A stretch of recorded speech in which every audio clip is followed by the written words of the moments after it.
இளமை காலத்தில் இந்த வேலி மிகவும் அவசியம்.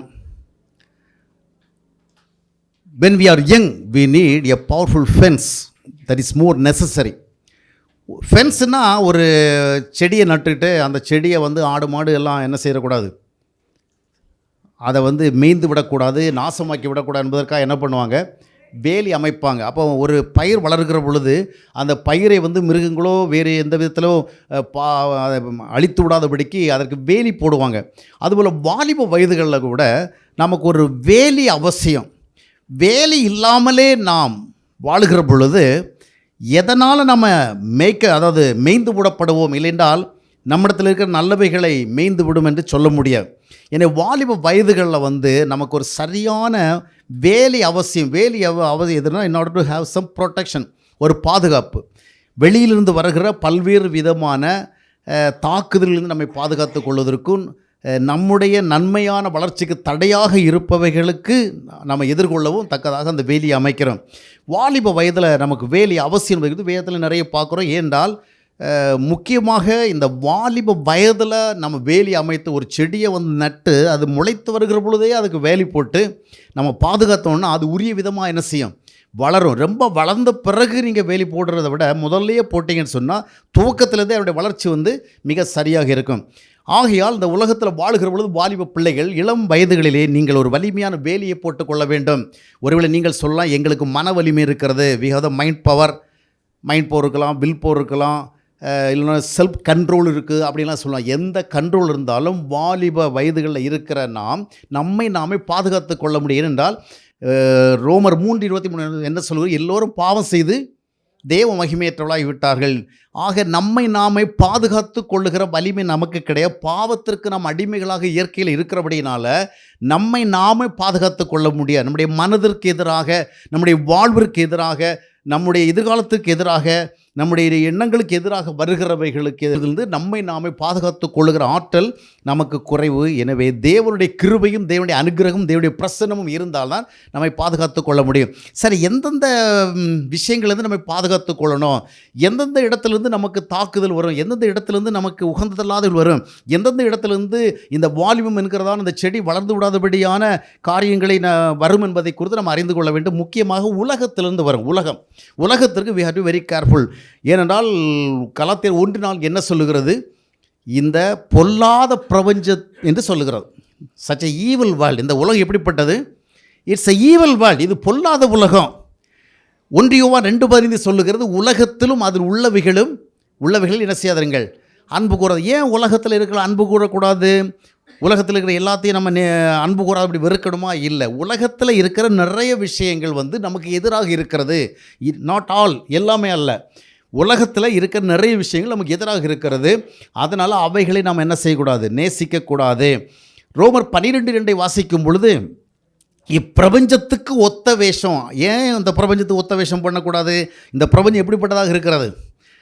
நாம் முதல் வசனத்தில் பார்த்தோம், கலாத்தியர் 1:4 பொல்லாத பிரபஞ்சம். இது பொல்லாத பிரபஞ்சமாக, பொல்லாத உலகமாக இருக்கிறபடினாலே இந்த உலகத்துக்கு ஏற்றபடி இசைந்தபடி நாம் வாழ்வது சரியல்ல. ஏன்னா இது சரியாக இருந்தால் நம்ம இசைந்து போகலாம்.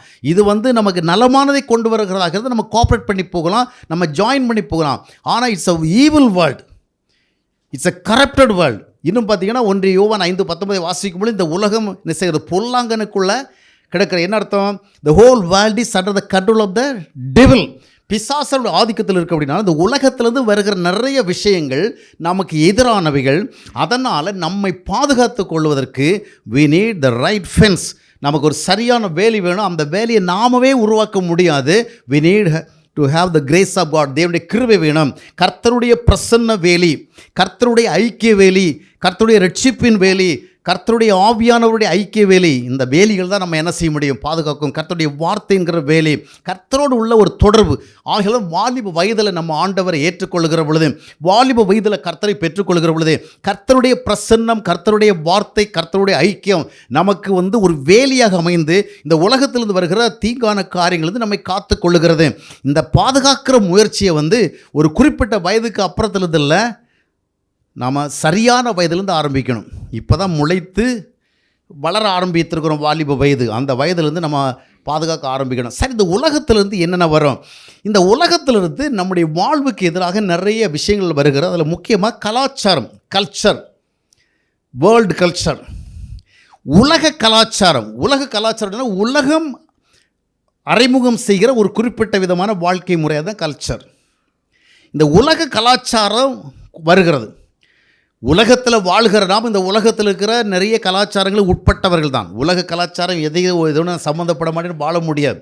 ஆனால் எவைகள் நமக்கு எதிரானவைகள், எவைகள் நலமற்றவைகள், எவைகள் தோஸ் ஆர் ஹார்ம்ஃபுல், தீமையானவைகள், அதை நம்ம ஐடென்டிஃபை பண்ணி என்ன செய்ய வேண்டும்? எல்லா கலாச்சாரத்தையும் என்ன செய்யக்கூடாது? ஏற்றுக்கொள்ளக்கூடாது. உலகம் நமக்கு எதிராக கொண்டிருக்கிற ஒரு 5 கலாச்சாரங்களை, தலைப்புகளை மட்டும் பார்ப்போம். முதலாவது, இந்த உலகம் எப்படி நம்முடைய வாழ்வை அழிக்கிறது என்றால் அதில் பல வழிகள் இருக்கிறது. முக்கியமான ஒன்று, உங்களுக்கு யோசனை இதில் என்ன தீமை இருக்குன்னு நினைக்கலாம். உணவு கலாச்சாரம், ஃபுட் கல்ச்சர். என்ன கல்ச்சர்?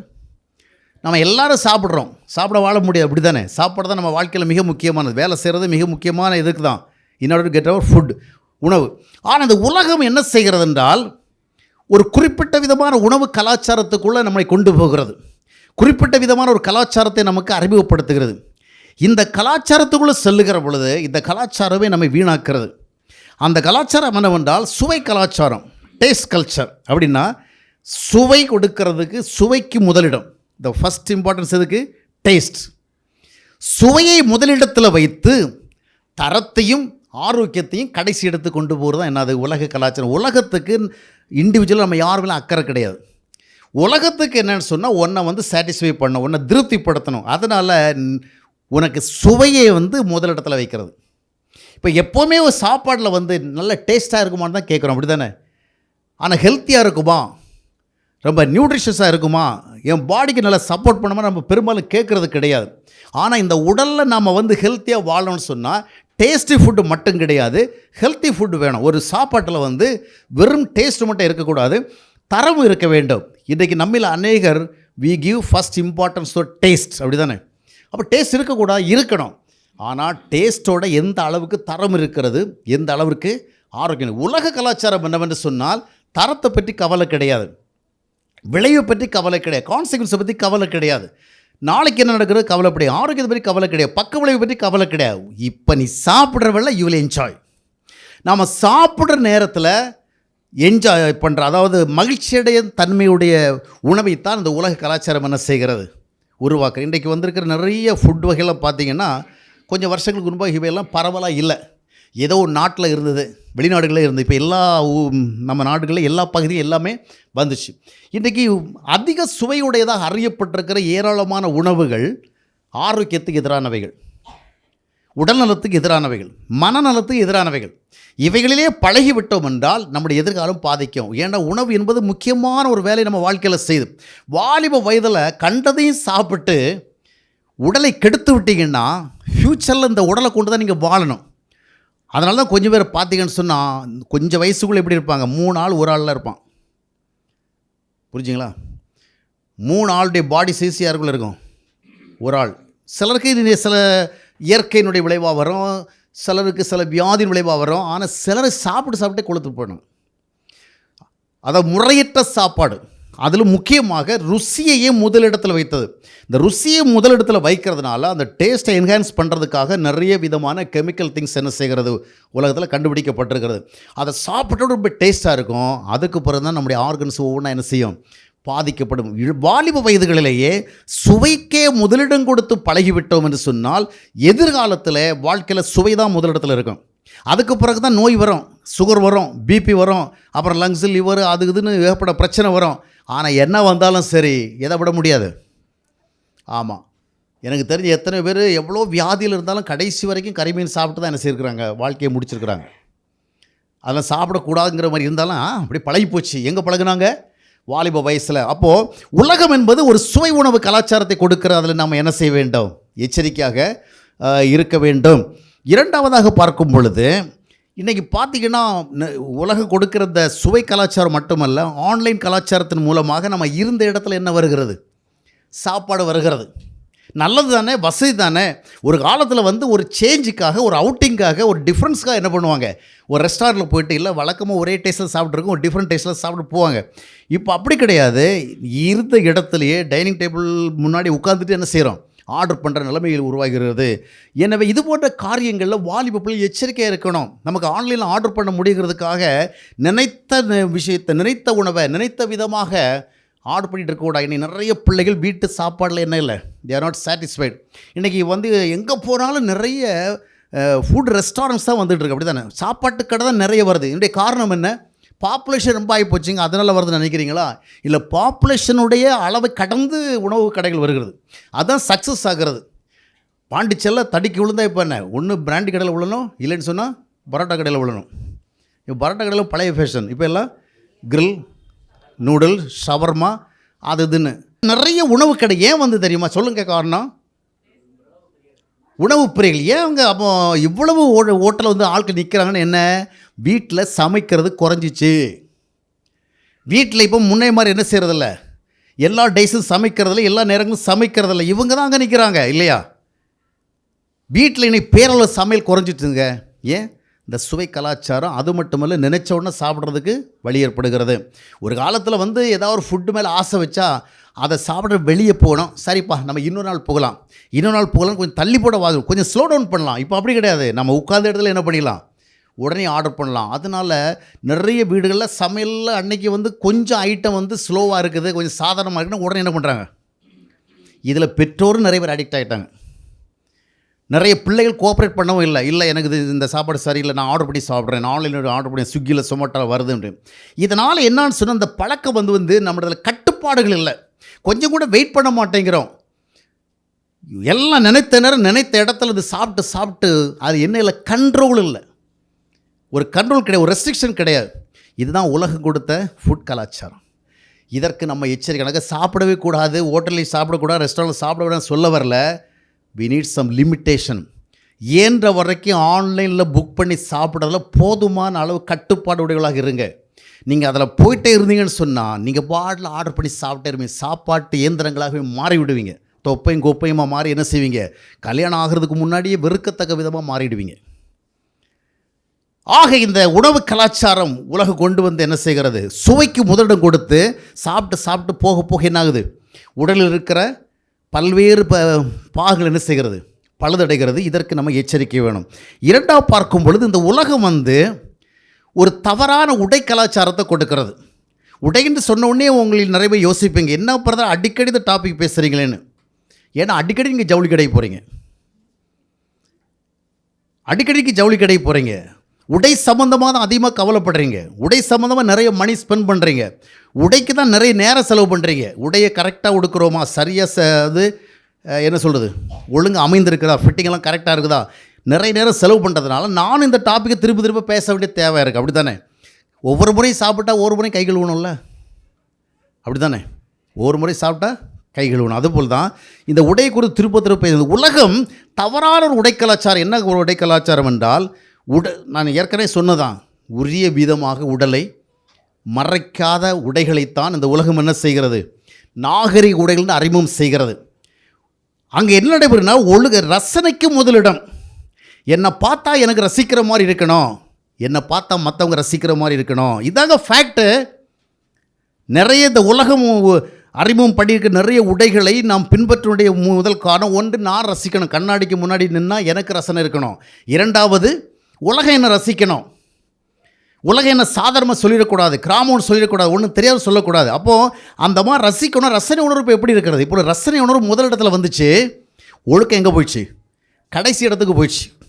அப்போ ரசனை வந்தாச்சுன்னா இந்த உலக ரசனை என்ன தெரியுமா, ஒழுக்கத்தை ரசிக்கிறதில்ல உலகம், நல்ல தோற்றத்தை ரசிக்கிறதில்ல. 1 தீமோத்தேயு 2:10 வாசிக்கும் பொழுது தகுதியான உடை அணியணும்னு பைபிள் சொல்லுது. ஆனால் தகுதியான உடை அணிந்தால் உலகம் என்ன செய்யாது, ரசிக்காது. தகுதியான உடை அணிந்தால் கர்த்தர் ரசிப்பார். அல்லேலூயா.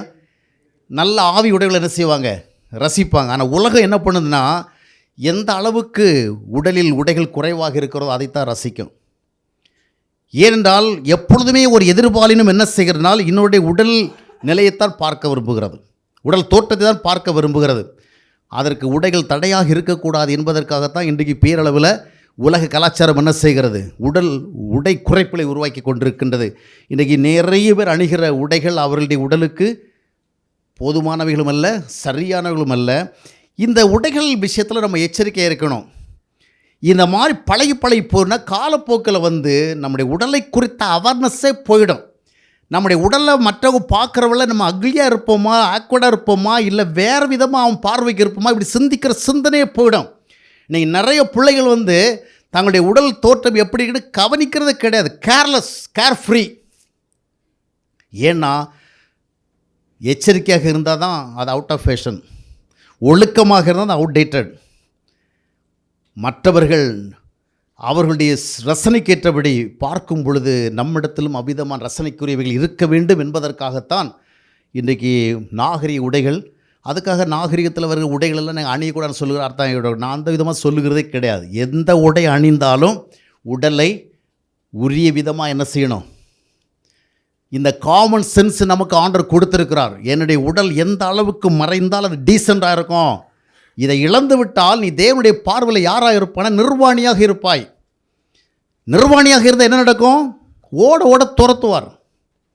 அன்றைக்கி ஆதாம் ஏவாளும் தாங்கள் நிர்வாணிகளாக இருந்தார்கள். மரத்துக்கு பின்ன ஓடி மறைந்தார்கள். கடைசியில் ஆண்டவர் என்ன பண்ணிட்டார்? இங்கே நீ செட் ஆக மாட்ட, அப்படி துரத்தி விட்டார்.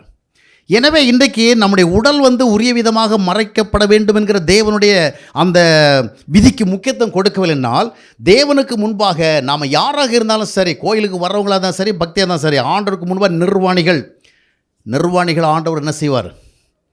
இன்னைக்கு நிறைய திருச்சபைகளில் வருகிறவங்க ஆண்டவருக்கு முன்பாக நிர்வாணிகள் தான்.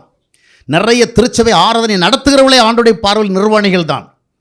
அவர்களால் ஆண்டவரால் துரத்தப்படத்தக்கவள் தானே அன்றி ஆண்டவரால் ஆசீர்வதிக்கப்படத்தக்கவள் அல்ல. இன்றைக்கு திருச்சபை கூட வித்தியாசம் கிடையாது. ஆண்டவரை ஆராதிக்க வருகிறோம் என்று சொல்லி அலங்கோலமான தோற்றங்களை காட்டி தேவனுக்கு முன்பாக அவர்கள் நிர்வாணிகளாக இருக்கின்றார்கள். அவர்கள் தேவனால் துரத்தப்படுவார்கள் என்று ஒருபோதும் ஆசீர்வதிக்கப்பட மாட்டார்கள். ஆனால் அந்த உலகம் தவறான உடை கலாச்சாரத்தை நமக்கு உருவாக்கி கொடுக்கிறது. அடுத்தபடியாக பார்க்கும் பொழுது தவறான உறவு கலாச்சாரம். இந்த உலகம் நமக்கு தவறான உறவுகளை உருவாக்கி கொடுக்க. ஆன்லைன் ரிலேஷன்ஷிப் இல்லையா? நிறைய ஆன்லைனில் யார் எவர், கல்யாணம் ஆனவரா கல்யாணம் ஆகாதவரா, நல்லவரா கெட்டவரா, சரியானவனா சரியாற்றவனா ஒன்றும் தெரியாது. நிறைய ஆன்லைன் கான்டாக்ட்ஸ், ஆன்லைன் உறவுகள். இது இந்த உலகம் நமக்கு கொடுத்தது. யார் எவரென்று பார்க்காமல் நாம் பழக ஆரம்பித்ததுனால அநேகர் தங்களுடைய வாழ்க்கை என்ன செய்கிறார்கள்? அழிக்கிறார்கள்.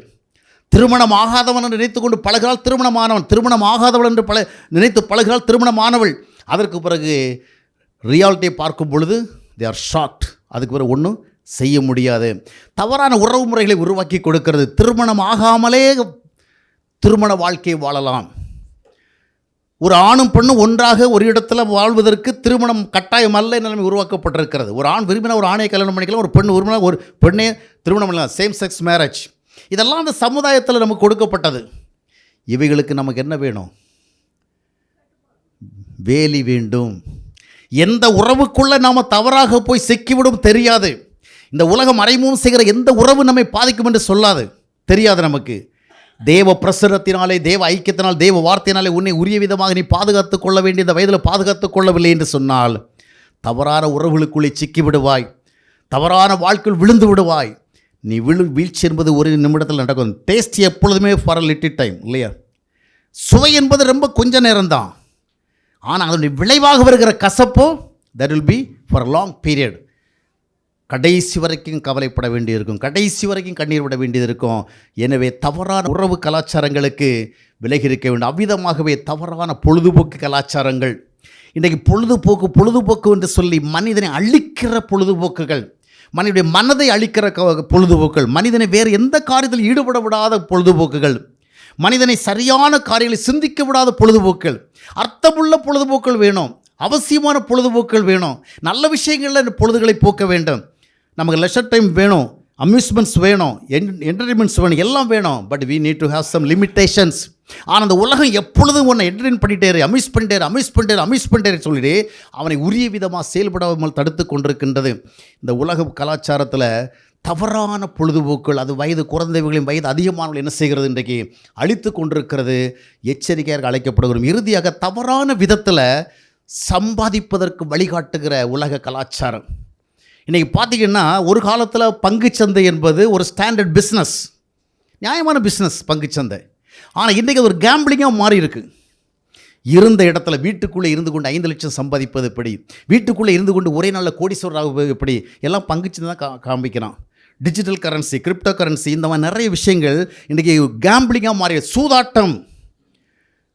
நியாயமான பிளாட்ஃபார்ம் தான் பங்குச்சந்தை. இன்றைக்கி எத்தனை வாலிப பிள்ளைகள் சாகுறாங்க தெரியுமா? ரம்மி விளையாட்டுக்கு ஒரு 2-4 நாளைக்கு முன்னாடி ஒரு குடும்ப தலைவி என்ன செய்கிறாங்க, கண்டவங்கள்டெல்லாம் கடனை வாங்கி ரம்மி விளையாடி எல்லாம் இழந்துட்டு அவங்க தற்கொலை பண்ணுறாங்க. நிறைய சாவுகள் நடைபெறுகிறது, நிறைய குடும்பங்கள் அழிகிறது. எதனால்? விரைவில் எளிதாக பணம் நியாயமாக சம்பாதிக்கணும், உழைப்புக்கேற்றபடி சம்பாதிக்கணும். இதில் என்னுடைய உழைப்பு எவ்வளோ, என்னுடைய கான்ட்ரிபியூஷன் எவ்வளோ, என்னுடைய பங்களிப்பு எவ்வளோ, எனக்கு கிடைக்கிற வருமானம் எவ்வளவு, அதை தாண்டி வருகிறதெல்லாம் சூதாட்ட வருமானம். நீங்கள் நிறைய அதான் நான் உடனே ஷேர் மார்க்கெட் பாவமெல்லாம் கேள்வின்னு கேட்கக்கூடாது. நான் ஏற்கனவே சொல்லிட்டேன், பங்கு சந்தைங்கிறது ஒரு பிஸ்னஸ் தான். ஆனால் அந்த பங்கு சந்தையினுடைய 75% இப்பொழுது இதுவாக மாறிவிட்டது. அதில் நீங்கள் கேர்ஃபுல்லாக இருக்கணும்னு சொல்ல வரேன். நியாயமான முறையில் நீங்கள் செய்யலாம், ஆனால் நியாயமற்ற தன்மை அதிகமாக. அதில் வாலிப பிள்ளைகள்லாம் பள்ளியாகிறாங்க. ஏன்னா வீட்டில் இருந்து என்ன செய்யலாம், நிறைய சம்பாதிக்கலாம், லேக்ஸில் சம்பாதிக்கலாம், அப்புறம் என்ஜாய் பண்ணால் லைஃப்பில் என்ன செய்யலாம், நல்ல லக்ஸுரியாக வாழலாம். அந்த எண்ணங்களால் பாதிக்கப்படுவது இது போன்ற பல காரியங்களை இந்த உலக கலாச்சாரம் கொண்டு வருகிறது. இவைகளிலிருந்து நம்மை பாதுகாத்து கொள்ள வேண்டுமென்றால் மனக்கட்டுப்பாடு போதாது, நம்மை நாமே கட்டுப்படுத்தி கொள்ளுங்க நம்பிக்கை போதாது, கர்த்தருடைய கிருபை வேண்டும். அல்லேலூயா. வாலிப வயதுகளில் நீங்கள் தேவ ஐக்கியத்தை பெற்றுக்கொண்டீர்கள்னு சொன்னால், இந்த தவறான கலாச்சாரங்கள் வாலிப வயதில் வந்து உங்களை பாதித்து, உங்களுடைய மனதை கெடுத்து, உங்களுடைய எண்ணத்தை கெடுத்து, உங்களுடைய உடலை கெடுத்து, நீங்கள் வாழ்ந்து கொண்டிருக்கிற குடும்பத்தை கெடுத்து, இறுதியிலே நிராதரவற்றவர்களாக நிற்க அந்த நிலை வருவதற்கு முன்பாக அவருடைய கிருபை என்ன செய்ய வேண்டும், தாங்க வேண்டும். அல்லேலூயா. எனவே வாலிப வயதுகளில் இந்த பொல்லாத கலாச்சாரங்களிலிருந்து நம்மை விடுவித்துக் கொள்ளத்தக்கதாக கர்த்தருடைய பிரசங்கங்களை வேலைக்குட்படுவோம். கர்த்தர் நம்மை ஆசீர்வதிப்பாராக.